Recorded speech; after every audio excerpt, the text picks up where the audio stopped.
Congressman Carter for 5 minutes. Thank you, Mr. Chairman, and thank all of you for being here. It's certainly an important subject, certainly something that all of us need to be concerned with. I know we are concerned in the state of Georgia. You see, our ratepayers have paid over $1 billion into the Nuclear Waste Fund to dispose of commercial spent nuclear fuel, yet the Department of Energy hasn't fulfilled its legal obligations and hasn't been disposing of my state's spent fuel. So, you know, I'm going home, and my constituents are asking me, where'd our $1 billion go? What are we getting out of it? And you know, quite honestly, I don't know what to tell them, except we're not getting anything out of it. And they're tired of it, just like I am. I mean, we want to do our part, but when we're told we're going to get something, we don't get it, then obviously we're upset about it. Upstream from my district, I represent the entire coast of Georgia. I start in Savannah and go all the way down to the Florida state line. Upstream from my district is the Savannah River plant, and that's where, of course, we have the storage of nuclear waste that's created as a byproduct of our nation's national defense program.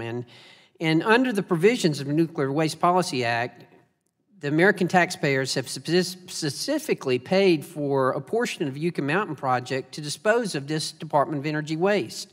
I want to ask you, Mr. O'Donnell, if I could, when President Obama reversed this, and whenever the policy to dispose of defense waste in a single repository with commercial spent fuel, as we've talked about during this time, that kind of put at risk almost $3.7 billion in investment that we had. Would you agree with that?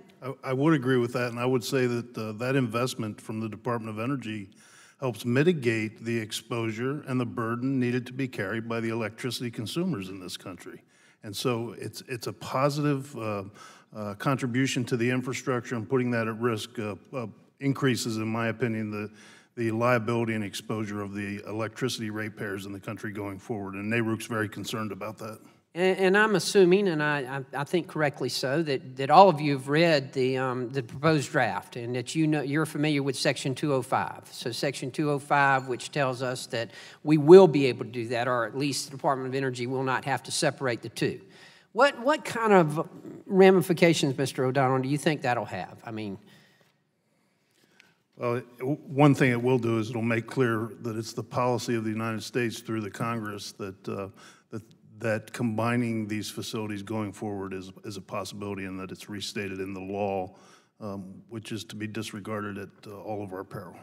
And the impact that would have on ratepayers. Again, I allude to what I led off with, and that is that I'm having to answer to these people. They want to know where their $1 billion went, billion with a B. I agree. NARUC agrees strongly.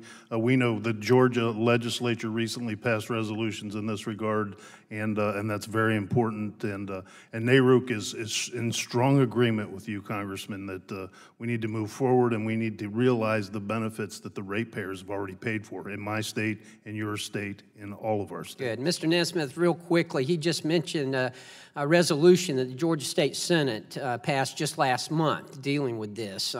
Your group that you represent, how do you feel about the 205 provision? We're very much in favor of it. I think it is a win-win for both the customers of nuclear-generated electricity, the burden that they bear, and the taxpayers who bear the burden of funding the disposal of so-called defense waste. Very much in favor. Right. All right, I want to shift gears real quick with the minute that I've got left. Mr. McManus, I know that you have somewhat of a different approach because you look at the economic and the jobs that come out of this, and the economic impact and the economic well-being of your members. And as you know, I'm sure, the industry's doing a lot of work down in Georgia. And I wanted to just get your input on the thousands of jobs that these construction sites that they generate, and what kind of jobs are they? Are they highly skilled, highly paid jobs? They are highly skilled jobs. The United Association, we spend $250 million a year, every year.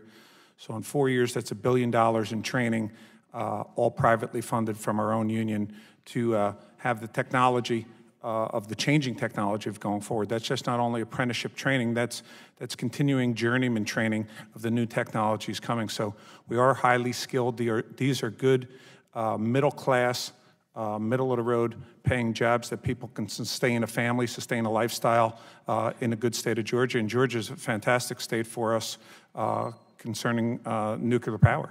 Absolutely. And thank you. And I yield, Mr. Chairman. Gentleman's time expired.